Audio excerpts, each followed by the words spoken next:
Maraming itinatagong lihim ang mundo natin. Yung iba ay nakakatakot na sa isang tingin pa lang gaya ng mga aswang. Subalit meron din namang tila kakatwa sa umpisa. Ngunit kaya palang makapagdulot ng matinding panganib.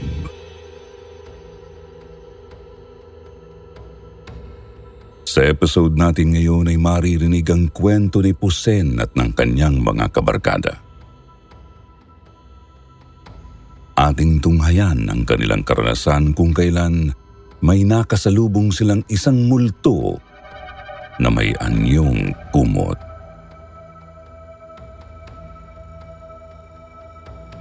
Siguro nakakatawang pakinggan. Ngunit grabing hilakbot ang idinulot ng nilalang na ito sa magkakaibigan. Kung paano, sabay-sabay nating alamin dito lamang sa Sityo Bangungot.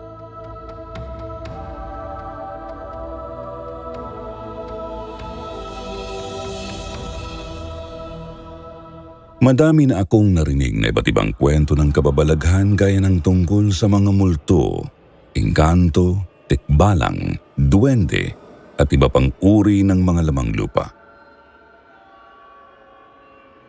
Subalit ngayon ako naman ang magbabahagi ng patungkol sa isang nakakakilabot na nilalang na nakasalubong namin ng mga kaibigan ko. At siguro isa na ito sa mga pinakakakaibang kwento na maririnig ng mga tagapakinig dito sa Sityo Bangungot.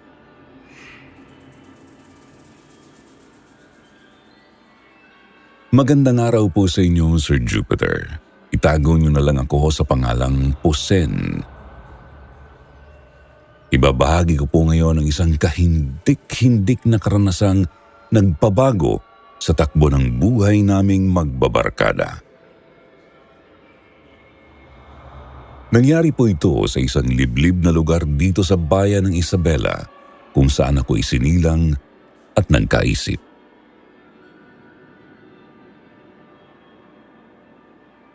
Dalawang araw bago ang araw ng mga patay. Nakatambay kami noon sa paborito naming tambayang tinawag naming Neverland.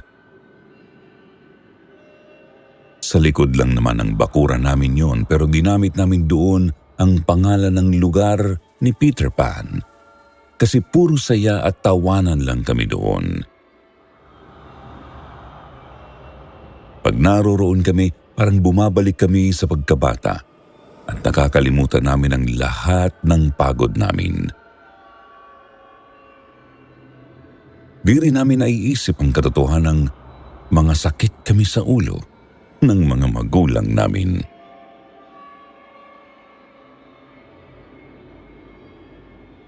Anim po kaming magbabarkada, Sir Jupiter.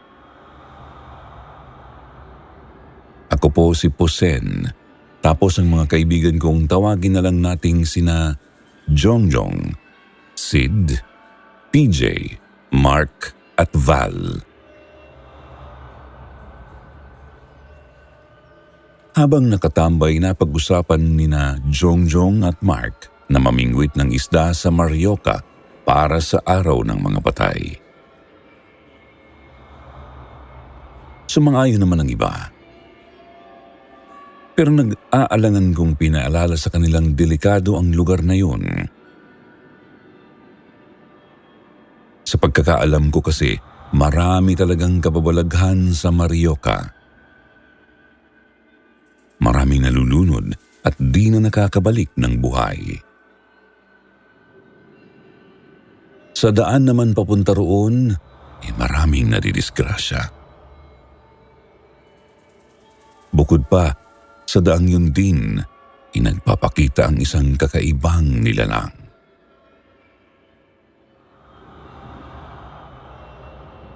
Bigla namang sumang-ayon ang lolo kong si Lolo Domi.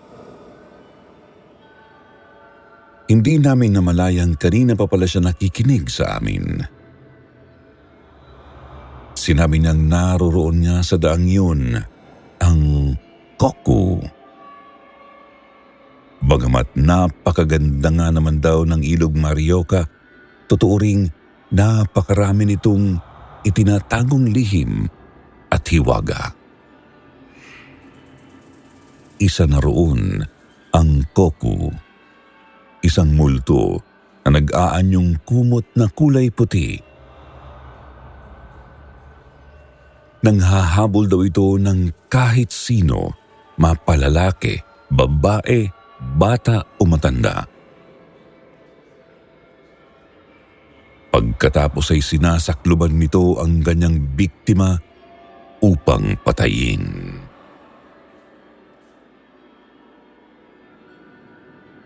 Nagtanong naman kami kung paano makakatakas sa Koku.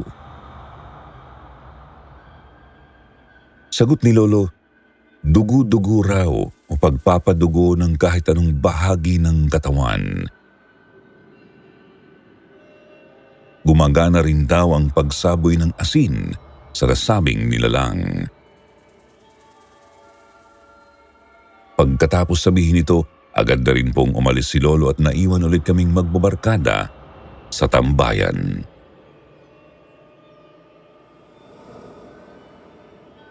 Dahil doon ay nadagdagan ng pag-aalinlangan ng marami sa amin, Sir Jupiter. Kako, wag na lang kaming tumuloy na mamingwit sa Marioka kasi nga delikado. Ang kaso pinipilit pa rin ni Mark na tumuloy kami. Hindi naman daw kasi totoo ang mga kababalaghang yun. Sumigunda rin si Val at sinabing gumamit kami ng mga motor namin tapos iangkas na lang yung iba.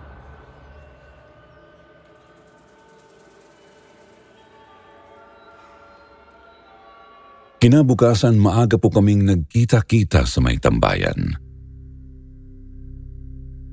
Naghanda na po kami ng mga pamingwit, pampain na mga bulate, mga pagkain at iba pang mga gamit. Nadagdag din sa amin ang pinsan kong si Candido. Bale, 7 po kami lahat, tapos 4 na motorsiklo ang gamit namin nang bumiyahe.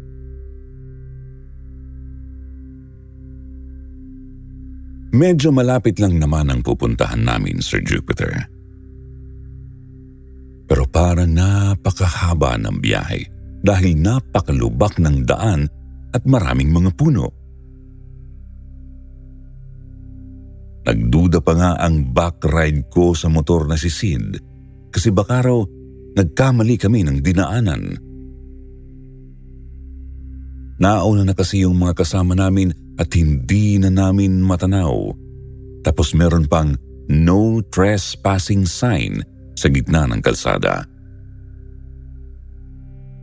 Napaisip tuloy ako na baka hindi kami pwedeng pumasok sa lugar na yun.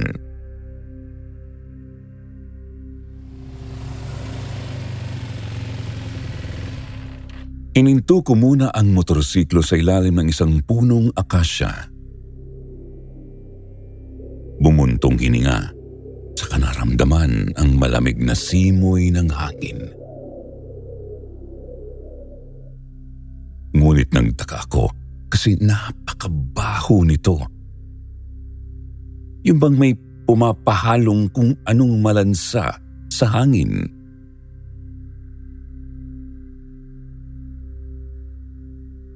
Tinanong ko si Sid kung napapansin din ba niya ang malansang amoy. Tumango naman siya at sinabing magmadali na kami. Baka raw kasi kung ano pa yung naaamoy namin.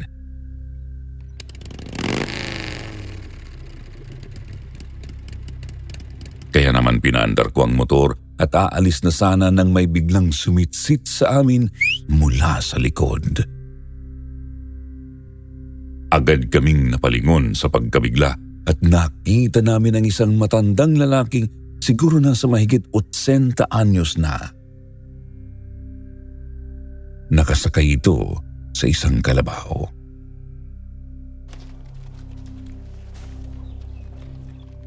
Lumapit sa amin ang lalaki Nagtanong kung sa Marioka ba ang punta namin.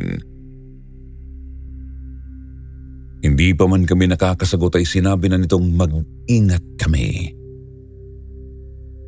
Hindi raw kami dapat abuti ng dilim sa lugar na yon o kahit takip silim man lang. Napakarami daw kasi talagang mga kababalaghang nangyayari roon. Natigilan kami sa narinig at hindi kami agad nakakilos habang tinitignang lumalayo ang matanda.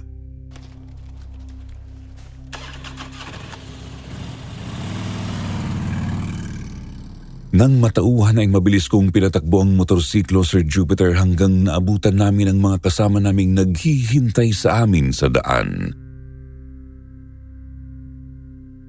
Nagtataka sila kung bakit daw ba kami natagalan, tapos ay agad na ring nagpatuloy sa biyahe ang grupo. At sa awa po ng Diyos, nakarating naman kami ng ligtas sa Ilog Marioka. Doon ay agad naming hinanda ang mga gamit pamingwit, pati na rin ang mga gamit pangluto para sa tanghalian.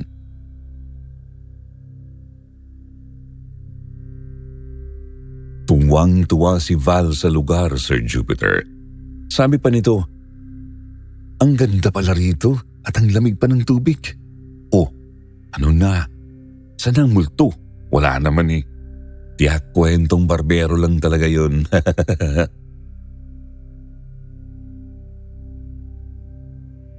Sabi ko naman, mag-ingat pa rin kami kasi hindi pa namin masyadong alam o kabisado ang lugar.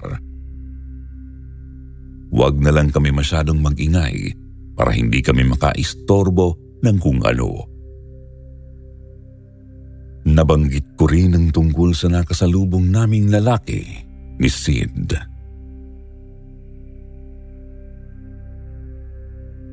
Sumingit naman si Mark at sinabing tinatakot lang daw namin ang mga sarili namin. Nagaya na rin ito ng inuman, kaya sinabi kong magsaing na muna kami.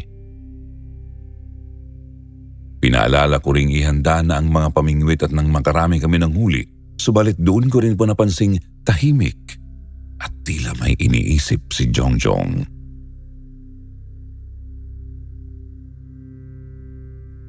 Nilapitan at tinanong ko siya kung ano ang pinoproblema niya. Sabi naman niya, iba raw ang pakiramdam niya sa lugar. Oo, maganda.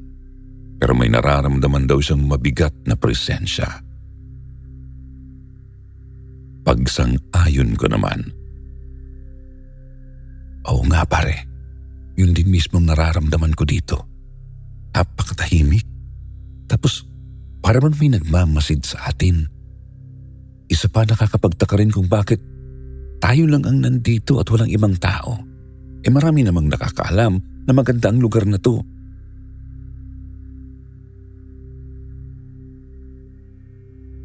Naputol lang ang usapan namin nang masayang mapasigaw si Sid. Nakahuli kasi ito ng napakalaking isda sa ilog. Doon din po ay nagsilapitan na rin kami sa ilog at nagsimulang mamingwit. Masaya kaming nagkakantahan, nagkwekwentuhan at nag-aasaran habang nangingisda.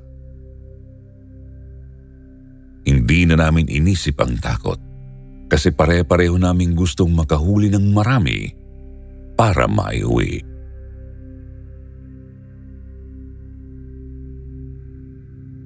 Subalit naputol din po ang tawanan namin nang bigla kaming nakarinig ng tunog ng isang nalulunod.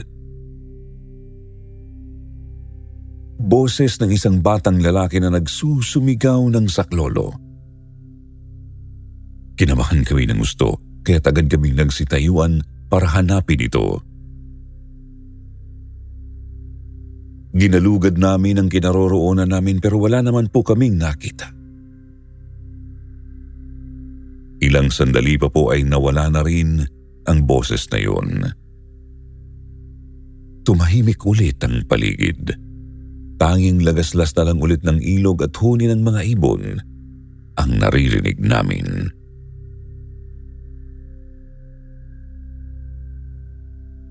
Kaya naman inisip na lang po naming guni-guni lang namin ang narinig. Baka po kasi epekto lang ng alak. Medyo naparami na kasi kahit tanghali pa lang. Bumalik na lang kami sa pamimingwit ng isda at hindi na napansin ang paglipas ng oras.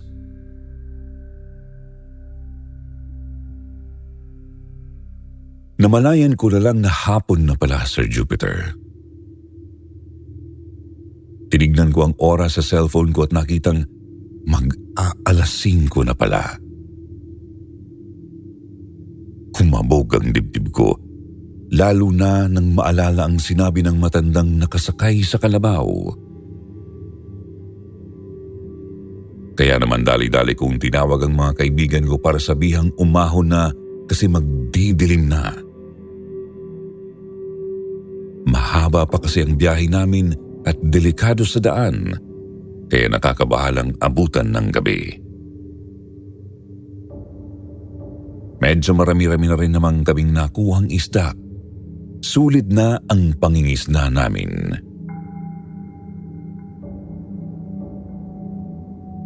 Kanya-kanya na kaming ligpit sa mga gamit namin at agad na ring sumakay sa mga motor namin pagkatapos.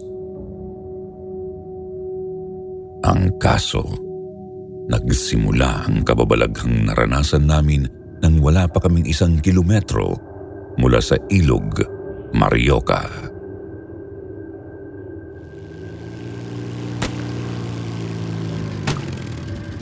Bigla po kasing may nambato sa amin habang tuloy-tuloy kami sa pagpapatakbo ng mga motorsiklo namin. Hindi namin agad natukoy kung saan ang nambabato kasi madilim na doon sa lugar.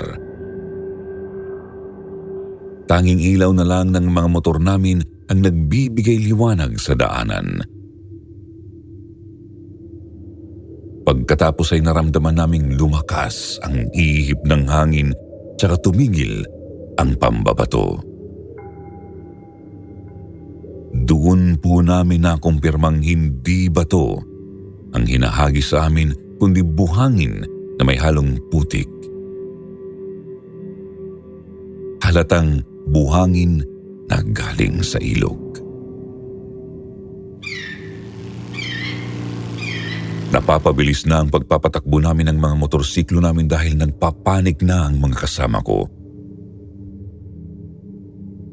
Bukod sa mga makina ng motor, tanging maiingay na huni ng mga ibon lang ang naririnig namin. Nagmumula ang mga tunog sa malalaking punong nasa paligid. Ilang sandali pa po ay may natanaw kami sa may di kalayuan. Isang parang puting panyo na sumasabay at sumasayaw sa hangin.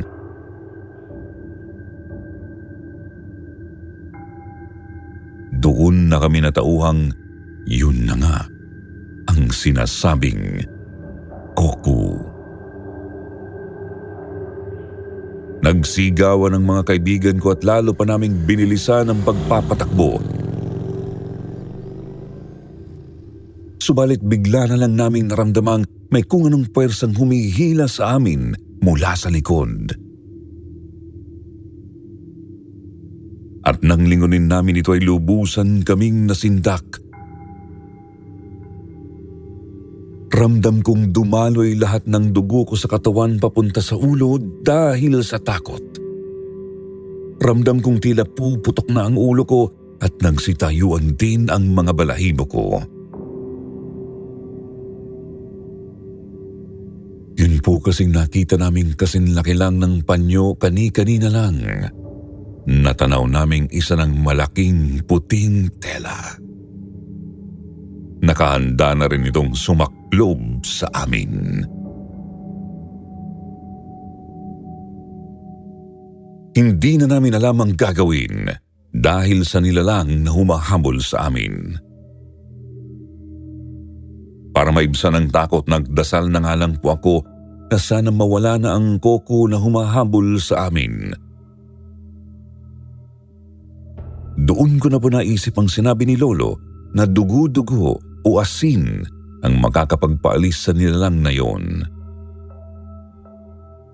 Kaya naman sinabi ko sa angkas kong si Sid kung may dala ba siyang asin o kahit anong matutulis na bagay na pwedeng gamitin para mapadugo ang anumang bahagi ng aming katawan. Subalit hindi umimik ang kasama ko. Malamang dala na rin siguro ng matinding takot sa nangyayari.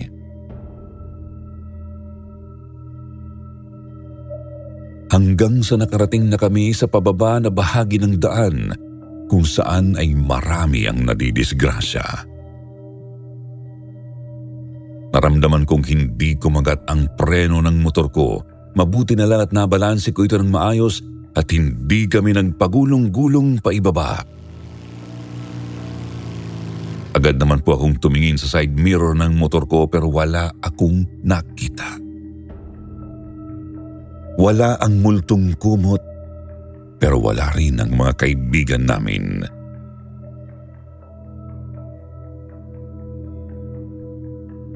Nag-alala kami ni Sid. Naisip naming baka nakuha na ng koko ang mga kaibigan namin. Binaganan ko naman ang takbo nang may matanaw akong street light na madadaanan namin.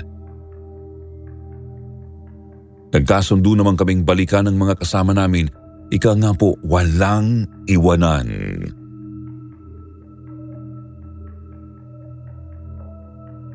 Bahagyang nabawasan ang takot namin nang may natanaw kaming sasakyang papalapit.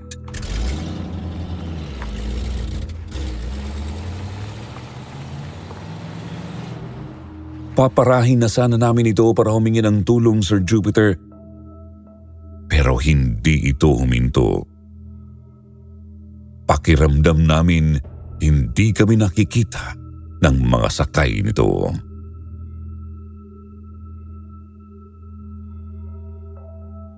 Doon ko naisip na baka nasakluban na kami ng koko kaya hindi kami nakikita ng ibang mga tao. Kinurot ko agad ang kasama kong si Sid pero umaray naman ito. Hindi na namin alam ang gagawin noon lalo't wala pa rin ang mga kaibigan namin. Binuksan ko ang utility box ng motor para tignan ang oras at nalaman kong 8:00 na pala ng gabi. Nawawalan na kami ng pag-asang mahahanap pa namin ang mga kaibigan namin, Sir Jupiter. Hanggang sa biglang nasambit ni Sid na paliktarin daw namin ang mga damit namin. Duda pa ako noong una kung gagana ba, pero naisip ko ring wala namang mawawala kung susubukan.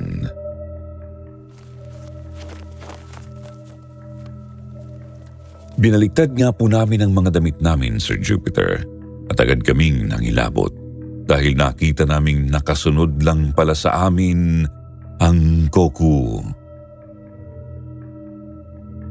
Papalapit na rin ito ng papalapit at palakas na rin ng palakas ang pagkabog ng dibdib namin. Kaya naman ay dali-dali kaming sumampa ulit ng motor. Dahil nga po sa pagmamadali ay nagkanda tapon-tapon na ang mga isdang nahuli namin sa ilog.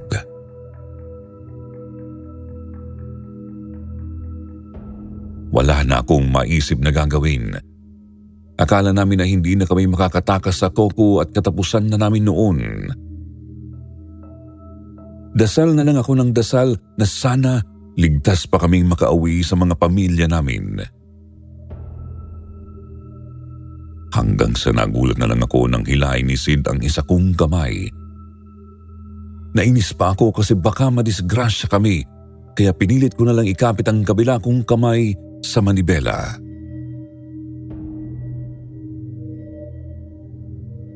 Kinuha rin pala ng kaibigan ko ang dulo ng isa sa mga pamingwit at sinugatan ang daliri ko. Wala akong maramdamang sakit dahil siguro sa matinding takot. Pero nakita kong maraming umagos na dugo mula sa daliri ko. Pagtingin naman po namin sa likod ay nakita naming unti-unti nang lumiliit ang Coco. Bumabalik na ito sa pagiging isang maliit na puting tela at naaamoy din namin ng napakalansa nitong dugo. Pagkalipas ng ilang sandali, unti-unti na rin itong nawala sa paningin namin.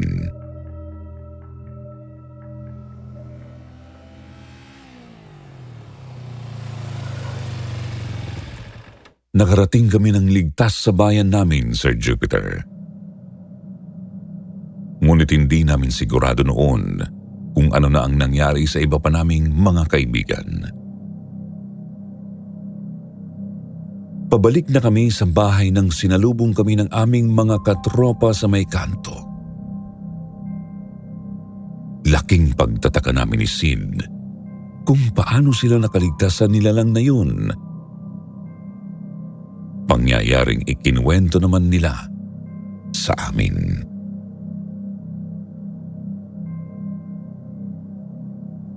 Sabi nila ang nakapagligtas daw sa kanila ay ang mga buhanging imbinato sa amin noong papalayo na kami sa may ilog. Nagtaka naman kami ni Sid kasi pati kami ay nasa buyan din naman ng buhangin. Bakit kaming dalawa lang ang hinabol? Kung hindi pa namin binaliktad ang mga damit namin ay baka hindi na kami nakaligtas.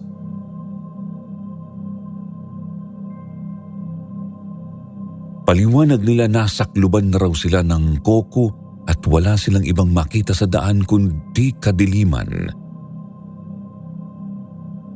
Hindi na rin daw sila makahinga ng maayos, parang bibigay na ang mga katawan at konti na lang ay babagsak na mula sa mga motor.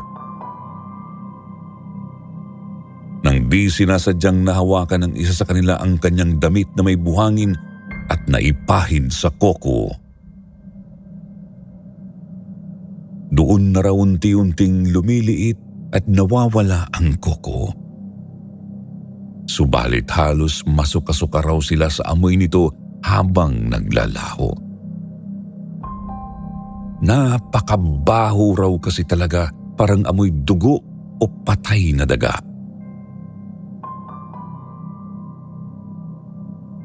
Ang kaso noong nawala na ang Coco, namalayan naman nilang nawawala ang isa sa mga kasama naming si Jongjong.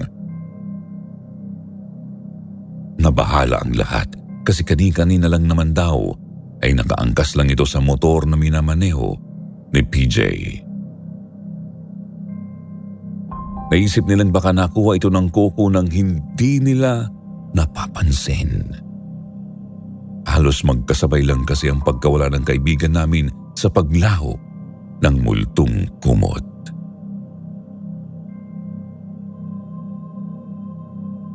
Subalit sinabi ni Val na nakita raw niyang bumaba si Jongjong ng motor at dumiretso sa may kakahuyan.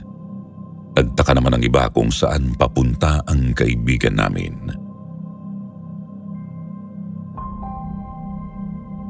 Kaya naman sinimulan nila itong hanapin. Tawag daw sila ng tawag sa pangalan ni Jongjong pero hindi naman ito sumasagot. Sumisigaw ng araw po sila at halos mamaos na pero wala pa rin talaga. Maski pagsigaw ng saklolo ay ginawa na rin nila para magbaka sakaling marinig ng ibang tao.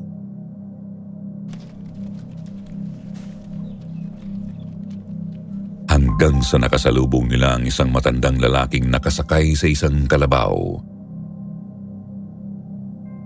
Tanging ilaw lang daw nito ay ang hawak na isang lumang gasera. Hindi na raw ito nagtanong sa kanila kung anong nangyari. Halata nga raw ng mga kaibigan kung alam na ng matanda ang sagot.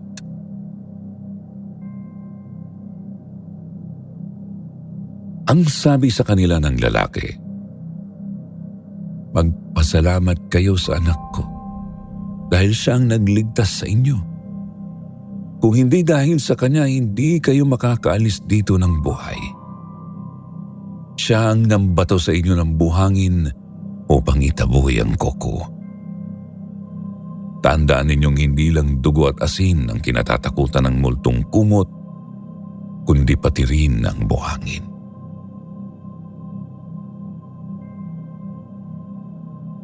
Tinanong ng mga kaibigan ko ang lalaki kung saan ang anak nito. Gusto kasi nilang magpasalamat ng maayos. Subalit nag-iba raw ang ekspresyon sa mukha ng matanda at malungkot nitong sinabing, patay na ang anak niya. Halos magpipitong taon na raw itong patay. Kwento ng matanda. Masaya raw silang nangingisda sa Ilog Marioca isang araw noon at inabot din sila ng takip silim. Hindi na raw nila namalayang tumaas pala ang tubig sa ilog at umabot na sa kanyang baywang. Nang lingunin niya ang nooy 5 taong gulang pa lamang na anak, wala na ito sa kinatatayuan.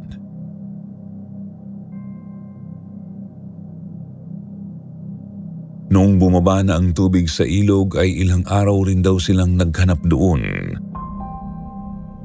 Kung saan-saang parte ng ilog pa raw sila nakarating, pero wala talaga silang nakita. Pagkalipas pa ng 3 araw, bumalik sila sa ilog para magtirik ng kandila. Doon po ay nahanap daw nila ang bangkay ng bata kung saan ito nakapwesto habang namimingwit. Punong-puno raw ng putik at buhangin ang buong katawan nito.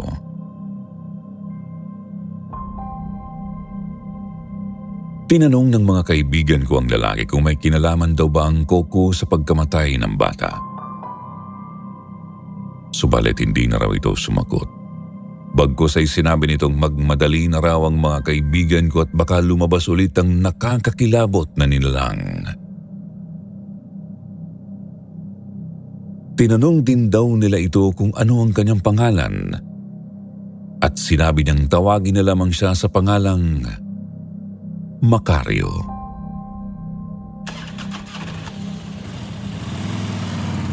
Doon din po ay pinaharurot na ng mga kaibigan ko ang kanilang motor. Ngunit bigla namang napapreno ng malakas si PJ at napahinto. Nakita raw pala kasi nito si Jongjong na kanina pa nawawala. Tinanong nila ito kung saan ba ito nanggaling. Ikinatakot naman ng mga katropa ko ang sinabi nitong nakita raw niya ang isang batang lalaki na nakasampa sa kalabaw. Natakot daw siya doon kaya siya napakaripas ng takbo.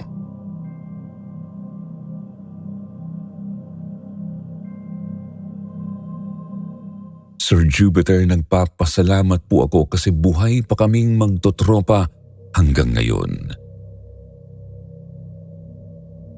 Isa rin po sa mga nagpatibay sa aming samahan ang naranasan naming kababalaghang yun. Doon ko rin po napatunayang maraming ang mga kakatwa at kakaibang pangyayari ang pwede nating harapin sa ating buhay. Pero lahat ng ito ay makakaya nating lagpasan basta't sinasamahan ng dasal. Sa ngayon po ay nandito na ako sa Maynila nagtatrabaho. Yung mga kaibigan ko naman ay may kanya-kanya na ring buhay. Sana po ay nagbigay ng aral sa atin ang karanasan naming iyon.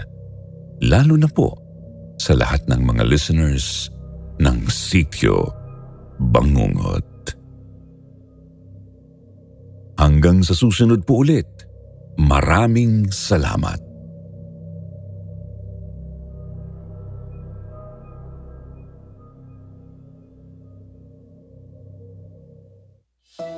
Alam kong hinihintay niyo ito kaya ito na ang ating shoutout portion.